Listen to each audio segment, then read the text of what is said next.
Hey, my name's Mason. I'm a sports content creator based in Perth, Western Australia, and today I'm going to be talking about media passes, how to get into the events that you want to shoot, how to network with people so you can keep showing up to other gigs, and how to hopefully get paid along the way.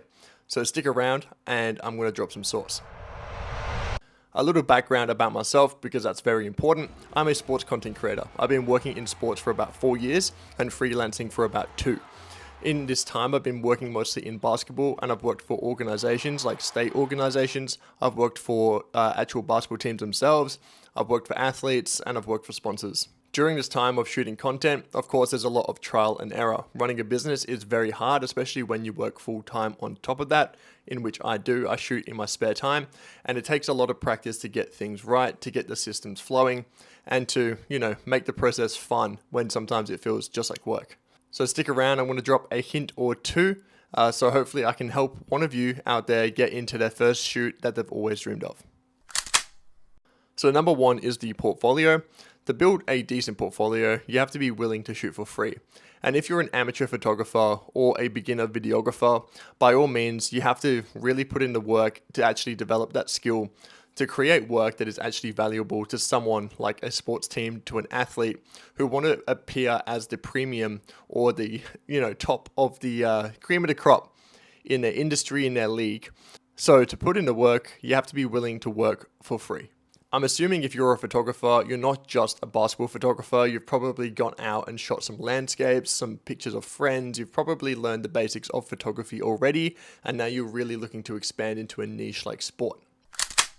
Number 2 is reaching out to people.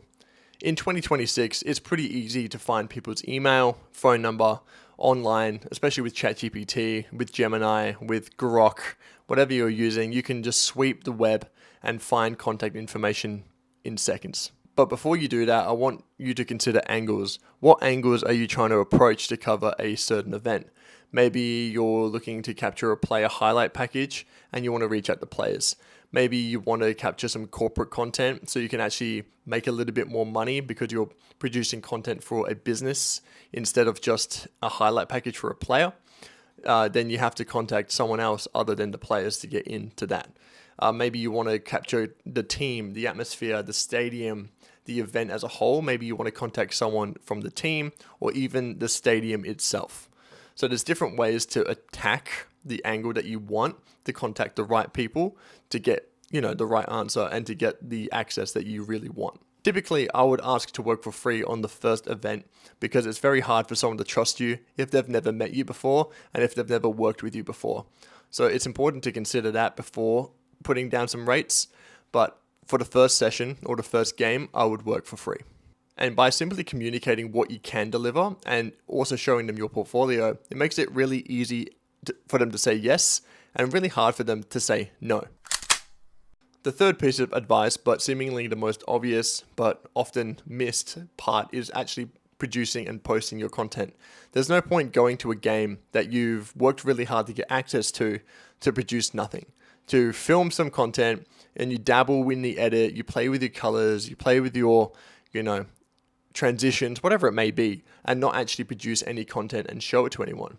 There's nothing worse than giving someone media access to an event and they turn around and produce nothing in terms of coverage, because that media pass could have gone to someone else entirely and they would have at least produced something, even if the quality of work is a little bit less than what you could have produced.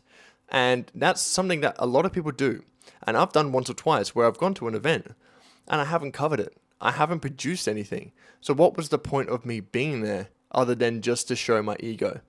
So it seems dumb, but it's very important to, if you get access to a game, if you get access to an event that you want to cover, make sure you produce the content.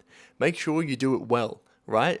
If you don't have time to shoot and you're really rushed and you can't get the edit done, clearly it wasn't a priority. So clearly you didn't really want to do it.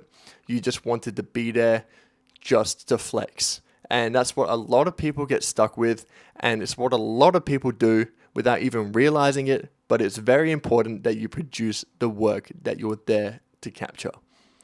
But once you have all 3 of those things mapped out, you have your portfolio, you have your contacts, you have your work to show for it, you have the content you produce to display to the public and display to teams and players what you're capable of, that's when you start rolling. That's when people come back. That's when people reach out and they say, hey, I've got this event XYZ, I'd love to have you there. And that's when you can start negotiating rates.